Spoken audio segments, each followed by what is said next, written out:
삐아제의 도덕성 발달 이론, 인지 발달론적 관점들입니다.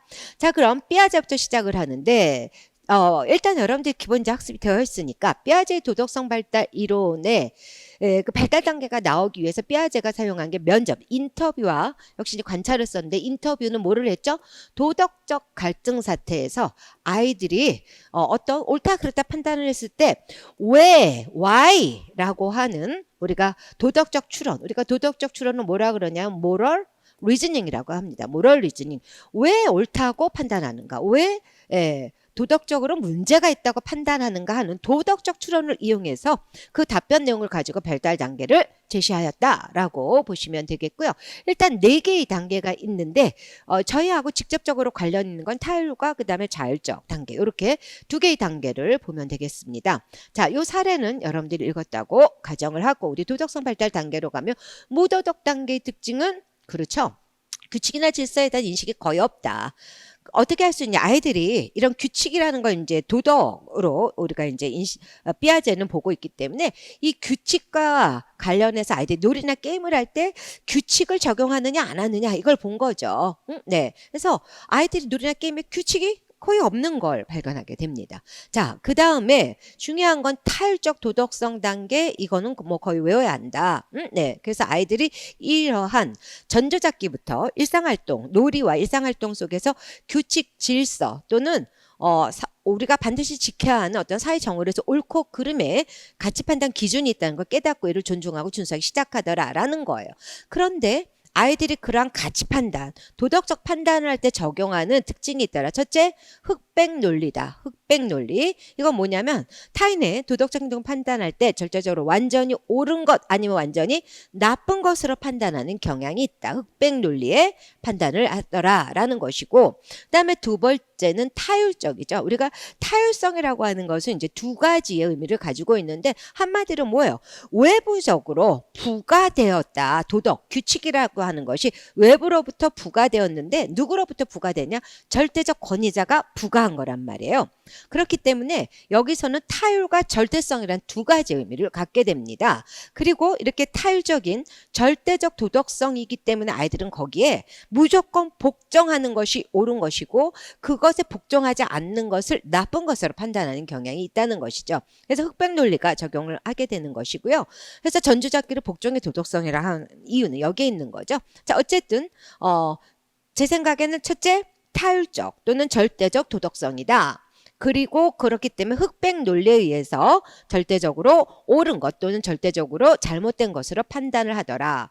그 다음에 여기 결코 변할 수 없는 것으로 외부로부터 절대자가 만들어 놓은 것이기 때문에 반드시 지켜야 하는 결코 변할 수 없는 것으로 이걸 이제 확고한 고정적 도덕성이라고 해요. 융통성이 전혀 없다는 것이죠. 네. 그래서 성인이 부과한 규칙에 일방적으로 따른다. 즉 복종하더라라는 거예요. 자, 그래서 타율적 도덕성 하면 이로부터 파생되는 게 아이들이 외부로부터 부과된 거다. 네, 부과된 규칙이다. 부과된 규칙이고요.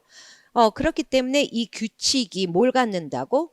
절대성을 갖는다. 절대성을 갖는 건 융통성이 전혀 없다는 뜻이다. 결코 변하지 않는다고 믿는 거다. 그렇기 때문에 애들은 뭐예요? 여기에 무조건 복종을 하더라라는 것이죠. 네. 자, 그래서 타율적 도덕, 규칙의 외부로부터 부과된 것으로서, 네, 절대성을 갖고 무조건 복종을 하더라. 자, 그 다음에 이제 저희 시험에 나오는 게 이 타율적 도덕성 외에 또 뭐가 있냐면 도덕 판단, moral reasoning이라고 하는 도덕적 추론을 어떻게 하는가. 여기서 말하는 도덕적 판단은 도덕적 추론을 말합니다. moral reasoning이라고 하는 것이죠. 네. 자, 그러면 도덕적 판단할 때 이 아이들이 고려하는 건 뭐냐면 우리가 이제 법적인 판단이라고 하는 것은 팩트를 중심으로 객관적 팩트를 중심으로 우리가 판단을 하기 때문에 외적으로 드러난 결과가 어떤 손상을 가져왔는가에 우리가 초점을 두죠. 그래서 판단을 하지만 도덕이라고 하는 건 이건 가치의 문제거든요. 그래서 이것은 대상, 상대의 의도를 고려하는 게 도덕의 특징이에요. 그런데 아이들은 이런 도덕이라고 하는 것을 실제, 사실로서, 가치가 아닌 사실, 실제로서, 실제하는 것으로서 받아들이기 때문에 일단 행위에 의도가 아닌 행위의 결과에 초점을 두고서 그것이 얼마나 나쁜 것인가, 즉 물리적 손상에 기초하더라. 행위 결과 그리고 그것이 가져온 물리적 손상이 얼마나 되는가에 따라 판단을 상대의 행동의 어떤 가치 판단을 내리더라라는 거예요. 그러면서 한편으로 결국 이러한 도덕성 판단에 내재되어 있는 건 뭐냐면 결국 도덕적 판단은 다른 사람으로부터 얼마나 비난을 받을 것인가에 영향을 받더라라는 것입니다. 자, 그래서 객관적 책임에 의한 도덕 판단 무지무지 잘 나오죠. 그래서 사실은 전주잡기 도덕성 발달을 공부할 때 첫째, 타율적 도덕성, 둘째, 객관적 책임에 의한 도덕 판단 요 두 가지를 정확하게 진술할 수 있는 연습이 필요하다라고 볼 수가 있겠고요. 자, 그 다음에 이제 세 번째 특징, 도덕 실제론, 도덕 사실주의라고 하는 게 나오는데요. 자, 우리 실제론 사실주의 아이들의 인지 발달, 전주잡기와의 사고 특성에서 과학적 사고의 특성에서 우리가 공부한 내용입니다. 그래서 리얼리즘이라고 하는 것은 사실, 실제, 어떤 철학적, 인식론적 측면에서는 저걸 우리가 이제 실제론이라는 이제 표현으로 사용을 하고 있죠. 근데 이 도덕이라고 하는 것은 제가 아까 가치와 사실 중에 뭐라 그랬어요? 가치 판단이란 말이야. 실제가 아니고 실제적 판단이 아니라 가치 판단에 해당한다. 그러므로 주관성, 그 다음에 행위의 의도 이런 것이 양심 뭐 이런 것들이 더 중요한 건데 아이들은 도덕을 실제하는 것으로 믿고 있다는 거죠. 그래서 이 도덕 실제로는 뭐를 설명하는 거냐면 이 시기에 아이들이 왜 도덕을 이렇게 절대적이고 그 다음에 도덕적 판단할 때 객관적 책임에 따른 도덕 판단을 하는가를 설명하는 이유가 도덕 사실주의, 도덕 실제론이다. 즉 이 시기의 아이들은 도덕을 실제하는 것으로 믿고 있기 때문에 실제하는 객관적 사실로서 이해하고 있기 때문에 그것이 어떤 행위에 옳고 그름을 판단할 때 결과가 가져온 손상의 정도에 따라 판단하고 그 다음에 이러한 사실이라고 하는 것이 어떤 절대자가 부과한 확고한 것이기 때문에 절대적으로 변할 수 없는 타율적이고 절대성을 갖는 것으로 믿고 있다라는 거예요. 네, 그래서 이제 이게 도덕 실제론이다. 그래서 객관적 책임에 의한 도덕 판단하는 이유를 쓰시오라고 하는 문제 한 번 정도 나올 수 있거든요. 그러면 여러분은 이 내용을 작성을 해주시면 됩니다. 전주잡기 유아들은 도덕을 실제하는 객관적 사실로 받아들이기 때문이다라고 아니면은 이 주관적인 경험과 실제로 구별하지 못하는 자기 중심적이고 실제론적인 사고 단계에 있기 때문이다. 여기서 자기 중심적인 건 빠져도 되고요. 주관적 경험과 실제를 구별하지 못하는 실제론적 사고 특성 때문이다. 이렇게 적어주시면 돼요. 네. 자, 그 다음에 이제 내재적 정의, immanent justice죠. 요거는 뭐냐면은요. 이거는 내재적 정의는 그 정의 자체가 임원한테 내재되어 있다. 그러니까 규칙이라고 하는 것이 굉장히 확고하고 절대적인 거라 그랬잖아요. 그죠? 그래서 내재적 정의와 관련된 건 앞에 봤던 타율적이고 절대적인 도덕성이에요. 그러다 보니까 이렇게 타율적이고 절대적인 도덕 규칙이라고 하는 것은 너무 힘이 세기 때문에 그것을 위반하면 그에 따른 처벌이 그 자체로서 그 규칙 자체로서 뒤따르게 되어 있다. 그것을 위반하는 순간 이러한 처벌이 뒤따른다고 믿는 것을 내재적 정의라고 한다라는 거예요. 그래서 규칙을 위반하는 그 자체로 반드시 벌이 따라온다고 믿는 것 이것도 외워주세요. 내재적 정의라고 하죠. 네. 그래서 이 시기의 아이들은 나쁜 행동 뒤에 일어난 사고나 불행을 이런 어떤 내재적 정의로서 아이들이 생각을 하는 경향이 있더라. 그래서 이제 요거는 우리가 어떤 판단, 도덕 판단, 오류에서 이제 많이 다루는 내용입니다. 자, 그 다음에 볼 것이 뭐냐? 바로 속죄적 처벌입니다. 속죄적 처벌. 그래서 이건 뭐냐면 벌의 유형이에요. 네, 그래서 삐아제가 언급하고 있는 벌의 유형은 두 가지가 있다. 첫째는 속죄적 처벌과 두 번째는 상호적 처벌. 상호적 처벌을 상호 제재라고도 합니다. 네, 자, 그랬을 때 잘못된 행동을 개선하고자 할 때 이런 두 가지의 벌 중에 어떤 것이 더 효과적일까라고 물어봤을 때 전주잡기 유아들은 속죄적 처벌이 더 효과적이다라고 이야기를 하죠. 자, 그래서 속죄적 처벌이란 건 무슨 뭐냐? 잘못된 행동을 한 대가를 치르는 벌이다라는 거예요. 잘못된 행동에 대해서 그만큼 벌 받아야 돼라는 거죠.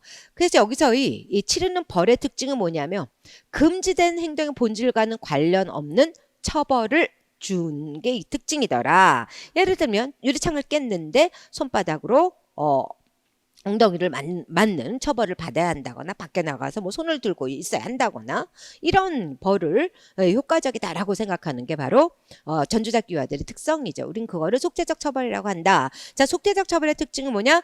잘못된 행동에 대한 대가를 치르는 대가이죠. 포인트.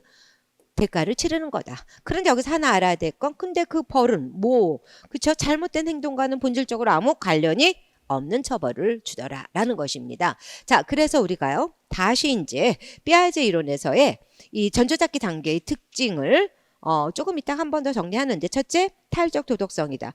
그래서 둘째, 흑백 논리가 나타나고 그다음에 셋째, 객관적 책임에 의한 도덕 판단을 하더라.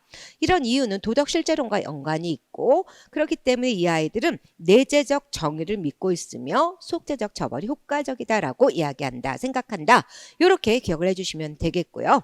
자, 다음 단계는 이제 자율적 도덕성의 단계입니다. 그래서 자율적 도덕성 단계에서 우리가 기필코 필사적으로 세 가지 정도는 기억하자. 자, 타율적 단계는 도덕적 상대주의가 아니라 뭐라 그랬죠? 그렇죠. 절대주의라 그랬어요. 그리고 융통성이 전혀 없다 그랬거든요. 네, 그런데 자율적 도덕성 단계로 오면 도덕적 상대주의의 기초에서 이제 판단을 하기 시작하고요. 그러면서 규칙이라는 것에 융통성이 나타나기 시작을 합니다. 무슨 소리냐? 도덕적 상대주의라고 하는 것은 사회적인 규칙은 임의적인 약속 으로서 사람들이 동의에 의해 만들어지고 변화될 수 있다는 것을 아는 것이죠. 그래서 여러분이 아시겠지만 놀이 발달에서도 규칙 있는 놀이 단계에서 아이들은 함께 친구들과 함께 일단 만든 규칙을 따르고 그 다음에 합의에 의해서 규칙을 변경시켜가면서 놀이를 한다 그랬어요.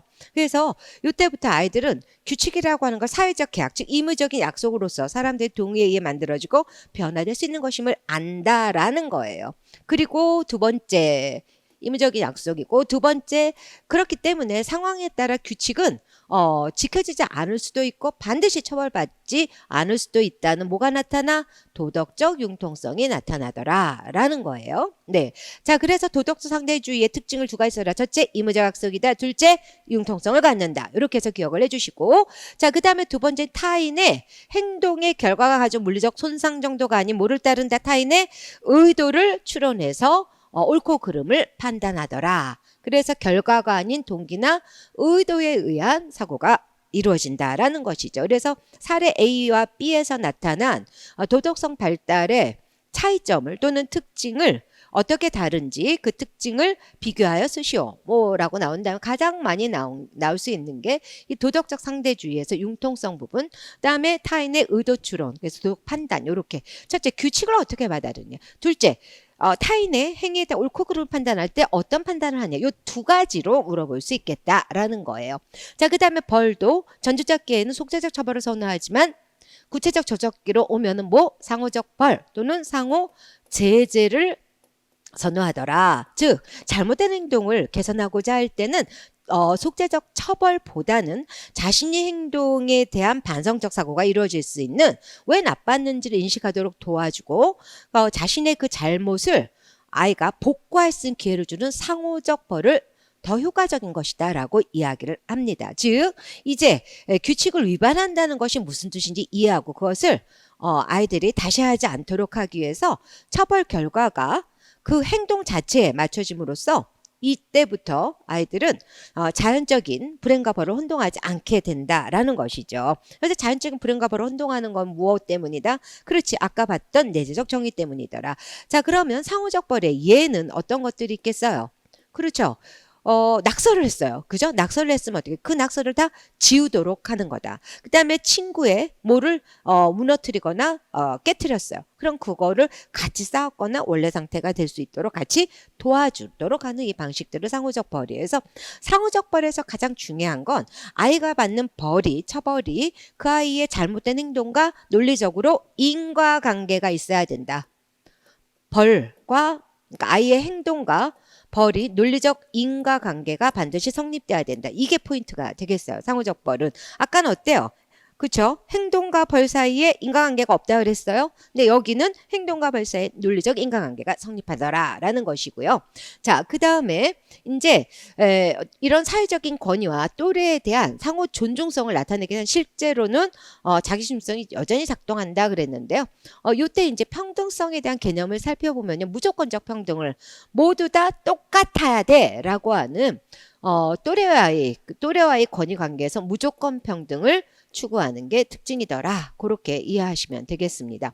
자, 그다음에 마지막 단계에서 주작적 사고가 가능해지면서 스스로 새로운 규칙을 생성하고 가설적인 상황에 이미 일어나지 않은 그런 미래에 일어날 수 있는 가설적 상황에 대한 규칙도 만들어낼 수 있다라고 이야기를 합니다. 그리고 도덕적 추론을 할 때도 보다 폭넓은 사회 및 정치적인 가치체계 이런 것도 이제 반영할 수 있게 되는 것이죠. 자, 그래서 시험에서는 일단 전조잡기 단계의 타율적 도덕성과 그다음 구체적 조작기 단계의 자율적 도덕성에 포커싱을 맞추고 각각의 전조잡기는 5가지, 자율적 도덕성, 구체적 조작기는 3가지를 중심으로 기억하면서 혹시라도 이거를 비교하는 문제가 나왔을 때도 당황하지 않고 할 수 있도록 준비를 해주시기 바랍니다. 그러기 위해서는 569쪽 타율적 도덕성과 자율적 도덕성 발달을 비교하는 것을 다시 한번 살펴보고 가겠습니다. 자, 타율적 단계와 그 다음에 이제 자율적 단계에서 타율적 단계를 우리가 복종의 도덕성이라고 합니다. 그리고 자율적 단계의 도덕성을 협동의 도덕성이다. 이렇게 이제 협동 또는 협력의 도덕성이다라고 이야기를 합니다. 자, 그러면 기본적인 관점은요. 일단 흑백 논리로 도덕적 행동을 판단할 때 흑백 논리로 판단한다 그랬는데요. 네. 그리고 타인의 의도를 추론할 수 없다 그랬어요. 반면 네. 그럼 타인의 의도를 추론할 수 없다면 뭘 가지고 간다 그랬죠? 그렇죠. 물리적 행동의 결과. 네. 특히 결과가 가져온 물리적 행동의 결과가 가져온 물리적 손상의 정도 이렇게 써놓으세요.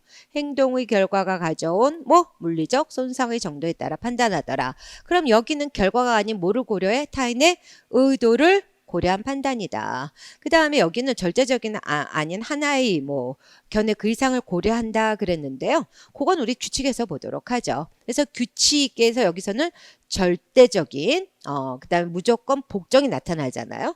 근데 여기는 상황에 따라 변하는 상대성, 그죠? 네, 상대성. 융통성. 근데 사람이 만든 것이다라고 하는 건 임의성이에요. 그래서 임의성과 그다음에 상대성과 융통성이 나타나는 게 특징이더라. 임의성, 상대성, 융통성. 저기는 절대성이죠. 네. 그래서 권위에 대한 존중을 일방적으로 존중한다. 즉 복종하더라. 무조건 복종이라고 해요. 반면 여기는 상호 존중성을 나타내죠. 벌에 대해서는 속죄적 벌을 선호하고 그 다음에 벌이라고 하는 건 잘못된 행동을 위반하는 것이라고 하는 그 자체로 보더라. 내재적 정의라고 본다. 여기는 상호적인 벌을 선호하고 더 이상 내재적 정의를 아이들이 믿지 않죠. 네, 자 이렇게 해서 정리를 용어 중심으로 해주시기 바라고요.